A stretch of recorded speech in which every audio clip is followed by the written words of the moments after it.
pode nos acompanhar através do livro de Romanos, capítulo 8. E eu vou ler a partir do versículo 35. E diz assim: Romanos, capítulo 8, versículo 35. Quem nos separará do amor de Cristo? Será tribulação ou angústia? Ou perseguição? Ou fome? Ou nudez? Ou perigo? Ou espada? Como está escrito: por amor de ti somos entregues à morte dia todo. Fomos considerados como ovelha para o matadouro. Em todas essas coisas, porém, somos mais que vencedores por meio daquele que nos amou. Porque eu estou bem certo de que nem morte, nem vida, nem anjos, nem os principados, nem as coisas presentes, nem a do porvir, nem os poderes, nem a altura, nem profundidade, nem qualquer outra criatura poderá nos separar do amor de Deus que está em Jesus Cristo, nosso Senhor. Amém.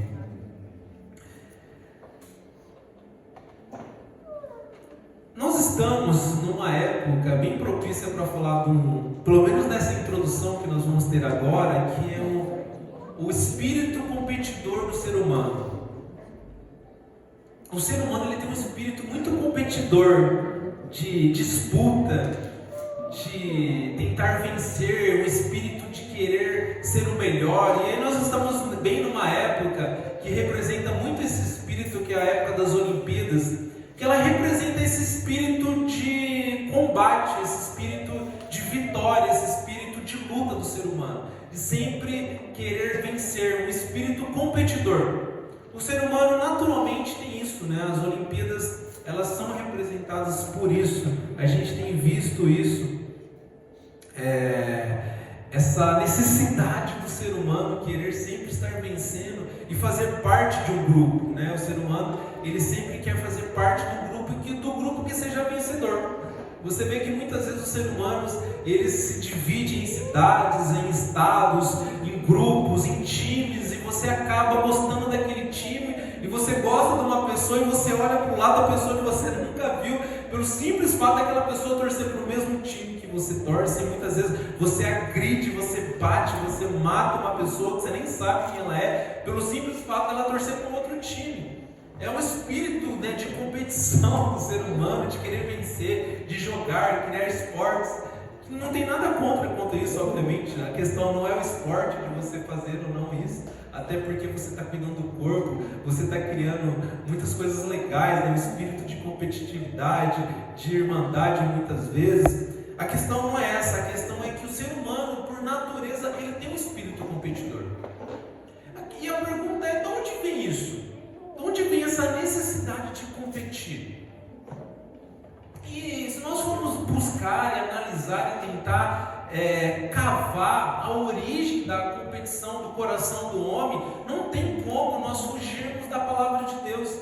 Não tem como nós não fugirmos da essência da criação do homem, da palavra de Deus, em tudo que nós vamos querer definir alguma coisa.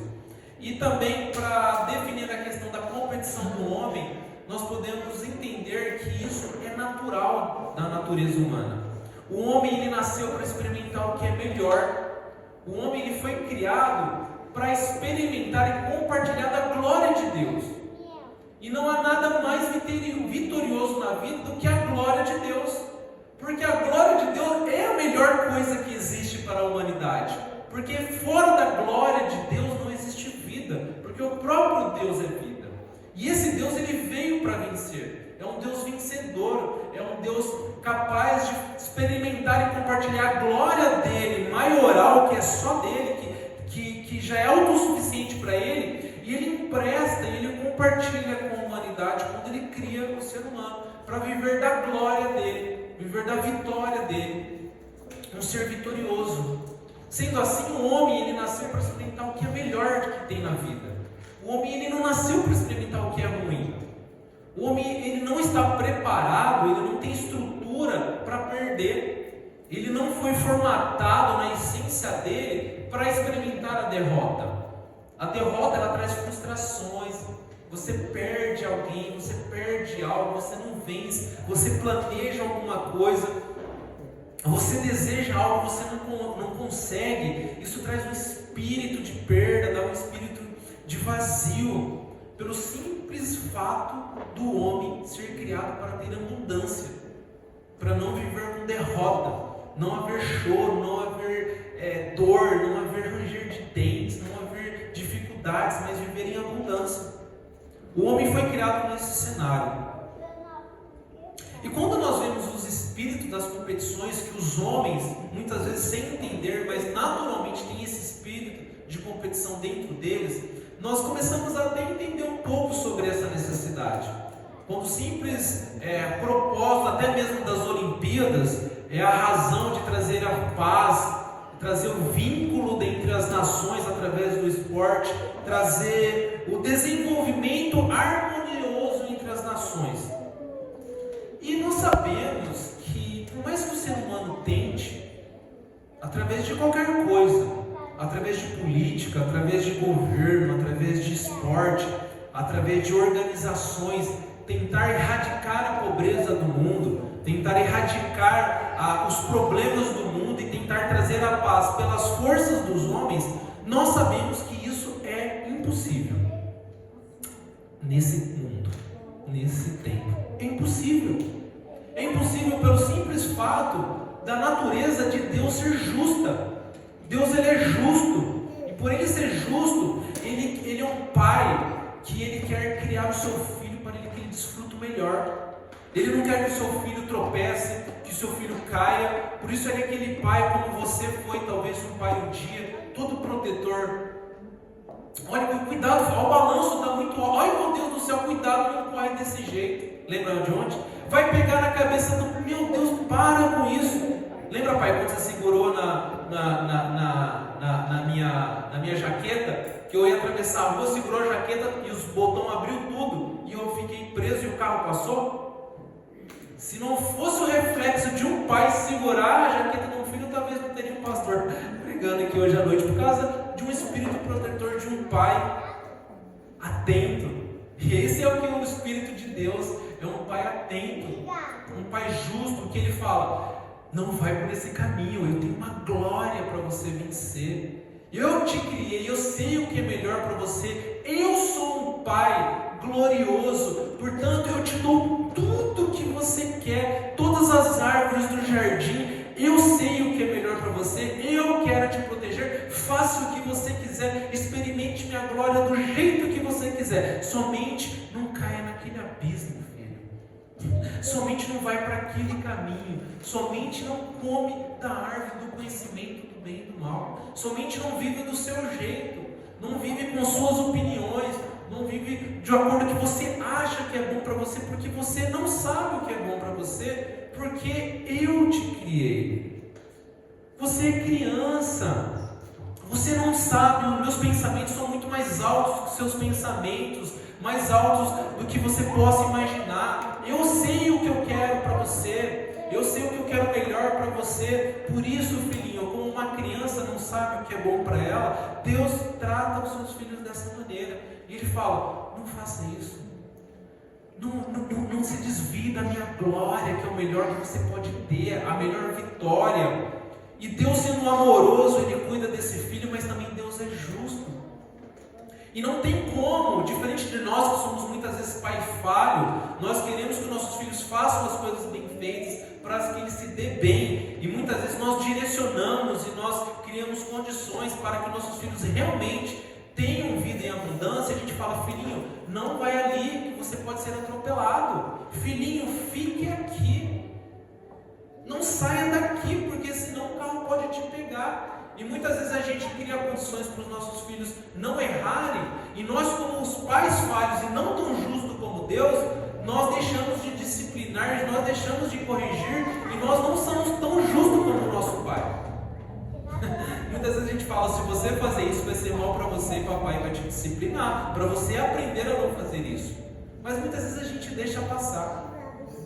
Muitas vezes nas nossas falhas nós não corrigimos, nós fazemos mal para os nossos filhos, porque nós não somos como Deus, nós não somos tão justos com o Espírito de Deus. E Deus tem um Espírito justo, perfeito e pleno. Ele é justo ao ponto de não se compadecer com o erro e de fazer alguém pagar o erro.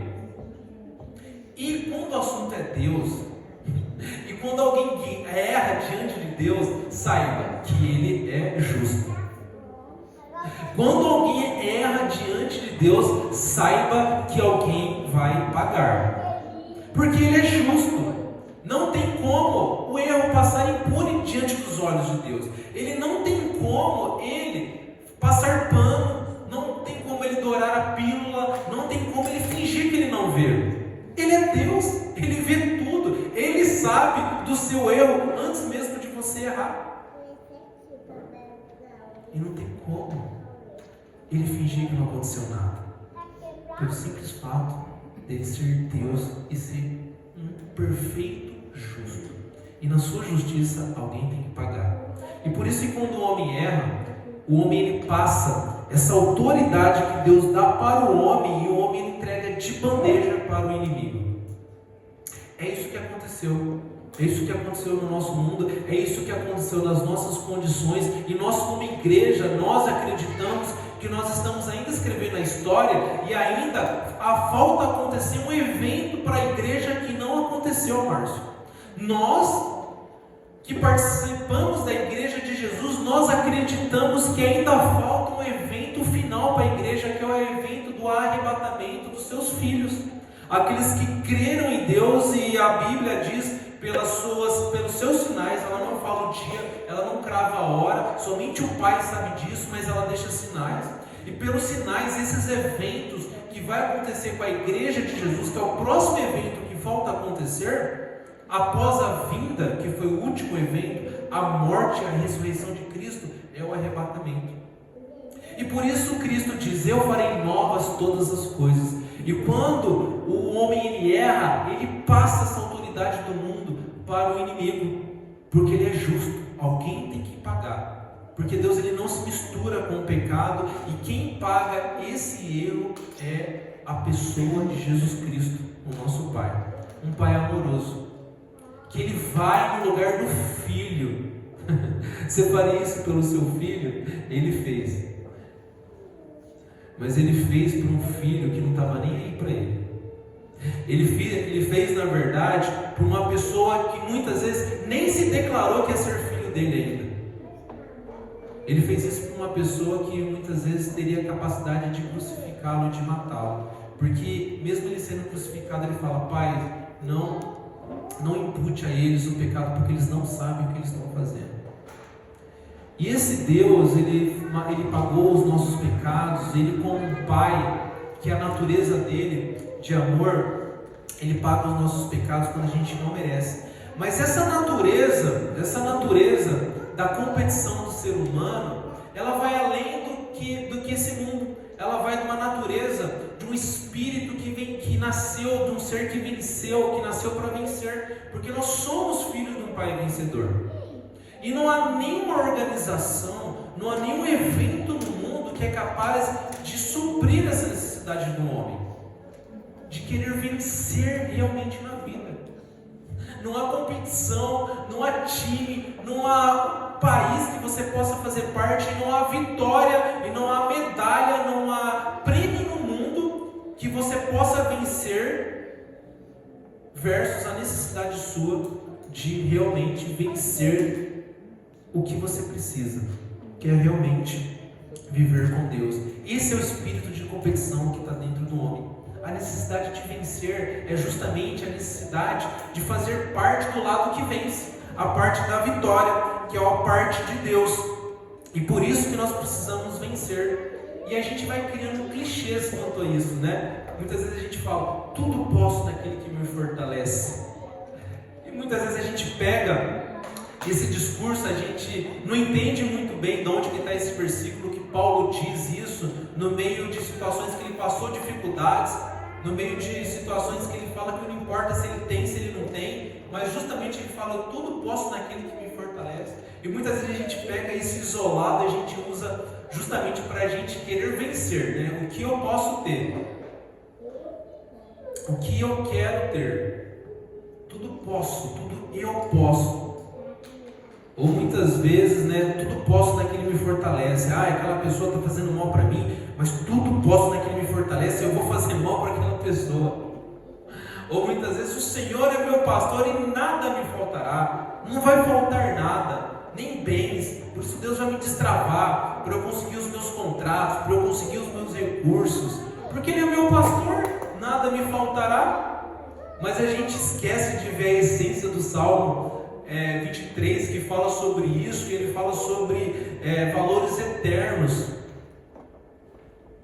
Porque o próprio salmista diz: nem que ainda que eu passe pelo vale do sombra da morte, não tem a ver com esse mundo, ou até mesmo que as coisas desse mundo, que Deus não faça faltar, é para a glória dele, não para a minha glória. E a gente vai pegando esses clichês: o Senhor é meu pastor, alguma coisa para mim, para o meu eu, e para o meu eu, e para o meu eu, e nada mais. A gente tem que entender que, na verdade, para nós vencermos, justamente, nós devemos ficar longe do nosso eu.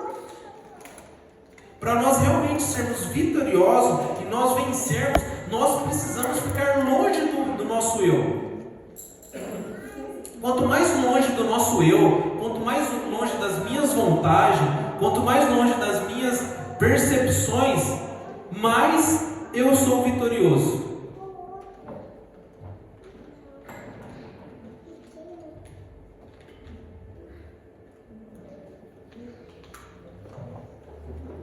Quanto mais longe das minhas vontades, mais eu sou vitorioso. Porque quanto mais eu me aproximo do Pai, mais eu me aproximo da minha essência vitoriosa.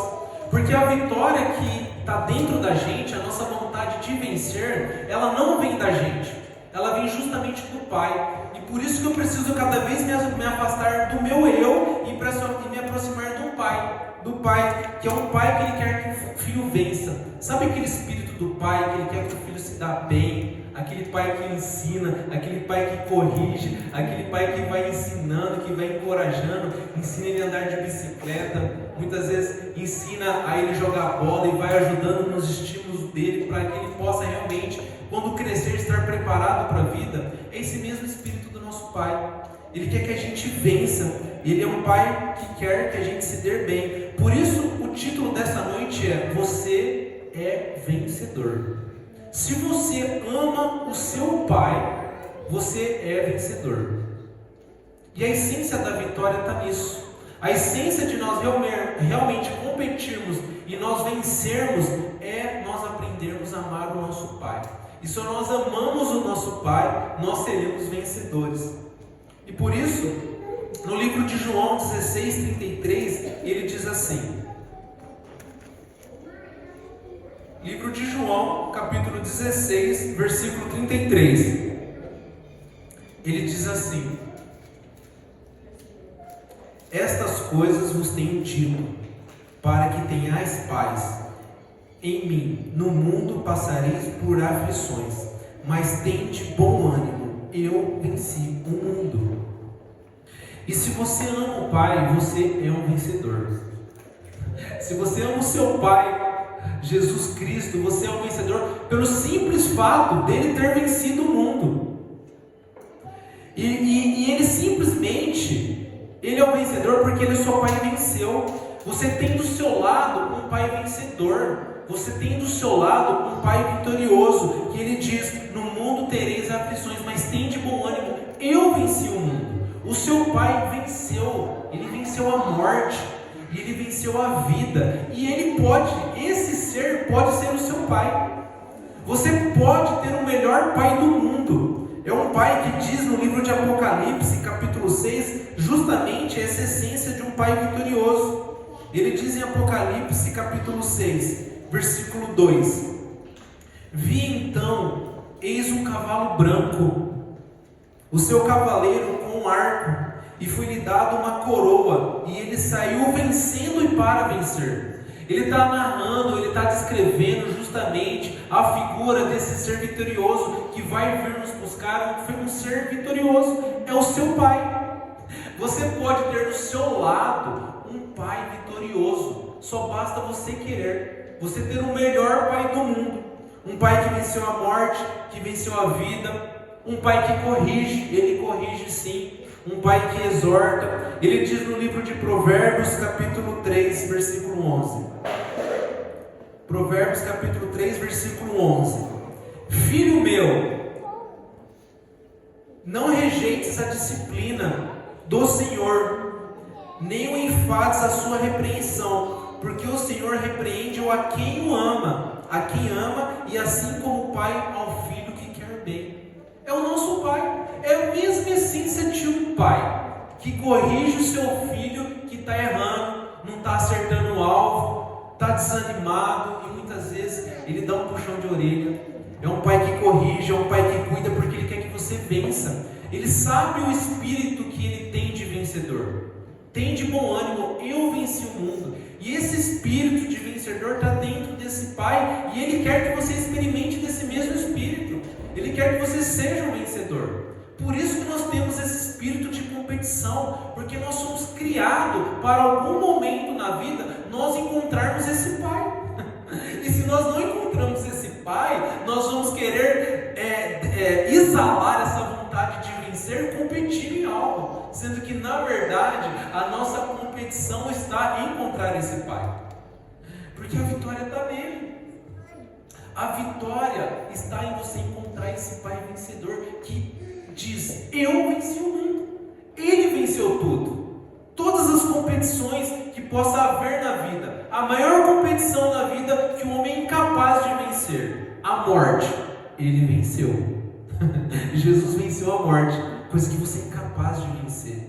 E você tem do seu lado a oportunidade de ter esse pai que venceu a morte, que você possa fazer o que você puder na vida, com todos os seus recursos, com todas as capacidades, com todas as habilidades que você tem. Você não é capaz de vencer a morte. Ele é capaz de te dar a vida, de fazer você viver. Esse pai que corrige, esse pai que te disciplina, que faz que todas as coisas cooperam para que você conheça ele, é um pai também que está te esperando a todo momento, porque ele é um pai que não força a situação.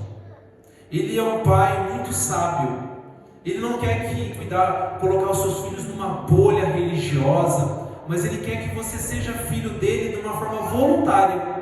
Ele não quer forçar a situação. Assim como o próprio pai nos diz essa história, o próprio Jesus ele conta essa história. Ele fala que havia um filho, um pai que tinha 2 filhos, e o filho mais novo pediu a herança ao pai, e a Bíblia diz que o pai deu a herança para ele.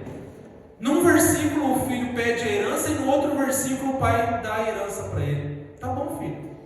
E esse filho tem uma vida longe do pai, uma vida difícil, uma vida desgraçada, uma vida longe do pai, arruinada, miserável. Esse pai não força nada. Esse pai, talvez ele pense: eu gostaria que você estivesse aqui, mas se você não quer estar, é um pai que não vai forçar a barra. E esse filho vai para longe do pai, mas quando esse filho se arrepende, quando esse filho ele deseja o pai, e ele entende que a vitória está em viver com o pai, ele volta tudo sujo, tudo arrebentado, e esse pai abraça esse filho, está pronto para receber esse filho de volta. É o nosso pai. É um pai que quer que você vença, e ele está pronto para te receber a qualquer momento. Somente um pai justo, um pai misericordioso, um pai que cuida, um pai vencedor é capaz de nos dar a vitória, assim como ele diz no livro de 1 João. 1 João capítulo 4, versículo 4, e ele diz assim também, ao outro aspecto desse pai. Ele fala assim: filhinhos, o João falando, apóstolo João, vós sois de Deus e tendes vencido os falsos profetas, porque maior é aqueles que está em vós do que aquele que está no mundo. Irmãos, nós temos a oportunidade de sermos filhos do maior pai do mundo, e somente uma relação de amor é capaz de construir isso daí. Somente uma relação de amor é capaz de fazer você se tornar filho de um pai, e você ter o espírito desse pai que vence todas as coisas do mundo. Maior é o que está em vós do que está no mundo. Você tem a capacidade, você tem a oportunidade de ter o espírito do pai dentro você. Isso é através de uma relação de amor. É através da graça de Deus. A natureza do Pai é te amar. Ele já te ama. Naturalmente Ele já te ama. Naturalmente Ele já te criou para te amar. E para essa relação acontecer, e para essa relação ela se concretizar, e esse Pai ser o seu Pai, por você querer se tornar o filho dele, você precisa somente amar Ele.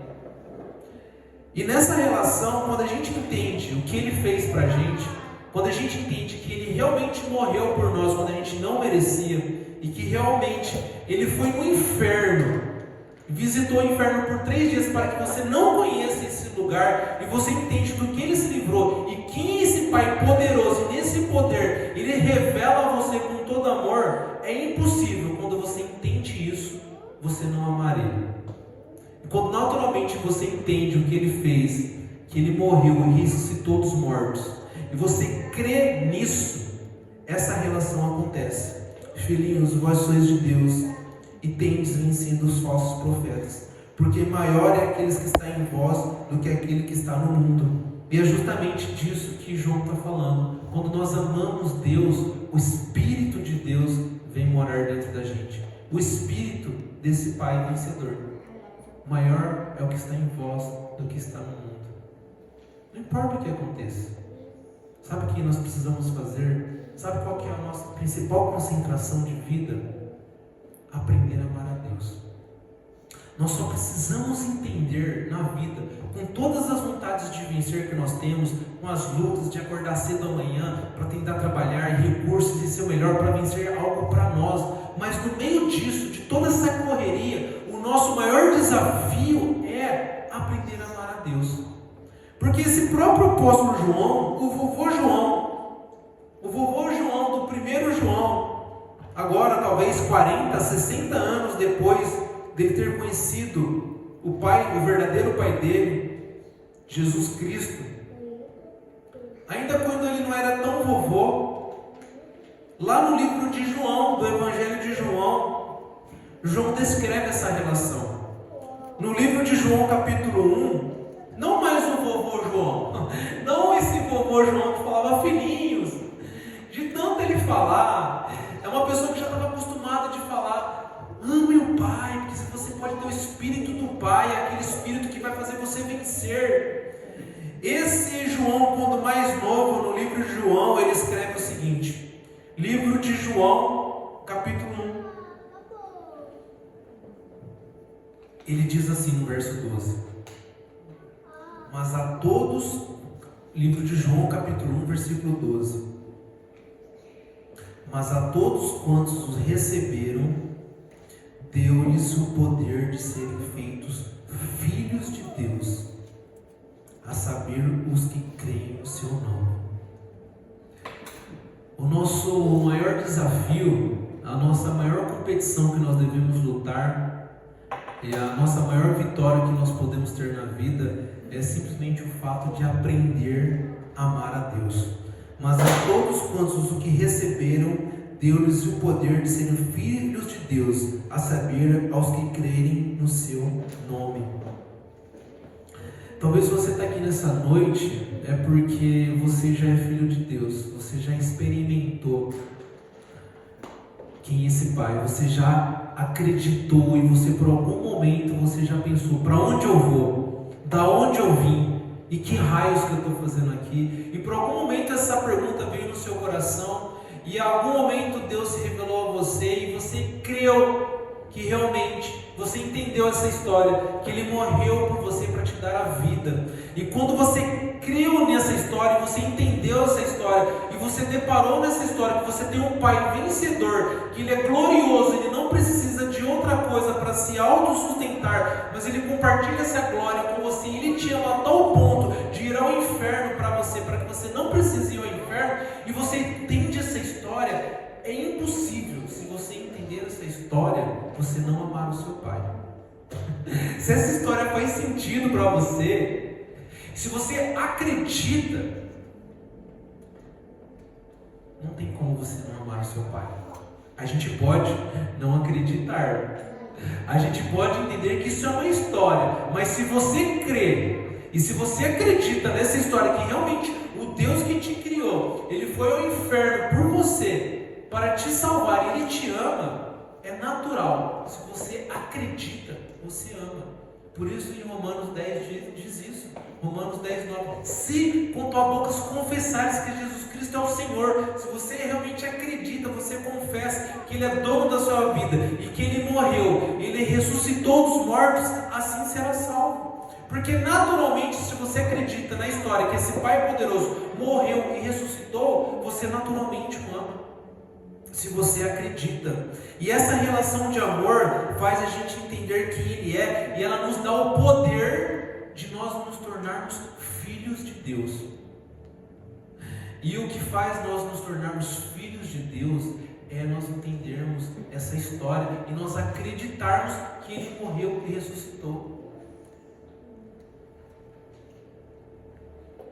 E por isso que Ele fala: vou fazer novas coisas, novos céus e novas terras, pois o Deus desse século, com D minúsculo, o Deus desse século cegou o entendimento dos incrédulos, para que não vejam e resplandeçam a luz do Evangelho. O nosso desafio para nós sermos vencedores, mais do que sermos vencedores profissionais, mais do que sermos vencedores nas nossas vontades e desejos, é a capacidade de nós enxergarmos e crermos nessa história e realmente nós entendermos que nós temos um Pai vencedor, e nós entendermos que Ele morreu e ressuscitou, e nós crermos nessa história e nós passarmos toda essa barreira que impede de nós acreditarmos nessa história, que ela é verídica, que ela aconteceu e faz e nos dá poder de nós sermos filhos desse Pai. E o nosso desafio é esse. O nosso desafio é nós aprendermos a amar a Deus. O nosso desafio é nós acreditarmos nessa história, para nós crermos nessa história e realmente nós temos poder de sermos filhos de Deus. E nós voltarmos agora em Romanos 8 e nós realmente vivermos isso que o apóstolo Paulo diz em Romanos 8, 35, ele diz assim: quem nos separará do amor de Cristo? Você creu em Jesus Cristo? Você acreditou nessa história? Você ama a Deus? Saiba que se você ama a Deus, essa pergunta já foi respondida. Quem nos separará do amor de Cristo? Se você creu que Ele morreu e ressuscitou por você, você ama a Deus. Eu tenho certeza que muitos de nós aqui amamos Deus. Eu sei que muitos daqui creem que Deus morreu e ressuscitou. E eu sei que muitos daqui estão aqui porque acreditam nisso, que você ama a Deus. E a pergunta é: quem vai separar você do amor de Cristo? Quem? A pergunta é: quem é capaz de fazer você, separar você desse amor, de acreditar que Ele é seu Pai, que Ele é o seu Pai vencedor, Ele te deu o poder de ser filho? Quem vai tirar isso de você agora? Quem? Você é vencedor pelo simples fato de acreditar que Jesus Cristo morreu e ressuscitou, e você, por acreditar nisso, Ele se torna seu Pai que manda na sua vida e você obedece. E a pergunta após disso, depois de você acreditar que Ele é seu Pai, que Ele morreu, e você o ama e você obedece, a pergunta é: quem nos separará do amor de Cristo? Quem? Será tribulação? Será que uma tribulação? Será uma angústia? Você creu que Jesus Cristo morreu por você e Ele ressuscitou? Você creu nisso? E Ele é o seu dono, Ele é seu Senhor, Ele é seu Pai, Ele manda em você. Você acha que uma angústia, uma perseguição, uma fome ou nudez ou perigo ou espada, pois como está escrito: por amor de ti, por amor de Deus. Se você ama a Deus, somente somos entregues à morte o dia todo. Somos considerados como ovelha para o matador. O versículo 37. Em todas essas coisas, porém, somos mais que vencedores por meio daquele que nos amou. Você só ama a Deus, você só tem a capacidade de amar a Deus, sabe por quê? Porque Ele te amou. É uma relação de amor que começou na mente de Deus. Não foi você que inventou essa relação de amor. Você só ama a Deus porque Ele te amou, Ele decidiu morrer por você, ressuscitar. E aí, você tem um pai que te ama. Ele decidiu te amar primeiro. E aí você descobre o que esse pai fez por você. Ele morreu por você, Ele foi no inferno por você. Você descobre essa história, você crê. E a única coisa que Ele fala: me ama. Aqueles que têm os meus mandamentos e os guarda, é este que me ama. E Ele fala: me ama desse jeito, guardando meus mandamentos, porque eu te amo tanto, que eu deixo tantos mandamentos para você, para que você realmente viva a minha glória. E você decide: tá bom, eu creio nessa história, como eu tenho que te amar, guardando os seus mandamentos, tá bom, eu guardo os seus mandamentos, porque você me amou primeiro, e por isso eu te amo agora. E você só pode amar esse pai porque Ele te amou, e por isso, por todas essas coisas, somos mais que vencedores por meio daquele que nos amou. E nós só somos vencedores, irmão Júlio, sabe por quê? Porque o nosso pai é vencedor, Ele que nos amou. Esse pai, amém, glória a Deus, é vencedor. E por isso você é vencedor. Você tem um pai vencedor, e você tem o poder de ser filho desse pai vencedor. Olha que maravilhoso isso. Que gostoso saber disso, entender isso, que o seu pai é o melhor pai vencedor do mundo, que venceu a morte. Por isso ele continua no versículo 38: porque eu estou bem certo de que nem morte, nem vida, nem os anjos, nem os principados, nem as coisas do presente, nem as do porvir, nem os poderes, nem altura, nem profundidade, nem qualquer outra criatura poderá nos separar do amor de Deus que está em Jesus Cristo nosso Senhor. Nada é capaz. Se você crê em Deus, e se você entendeu o que Ele fez, e se você ama Ele, você é um vencedor. Você creu em Jesus Cristo? Você creu que Ele morreu por você e ressuscitou dos mortos?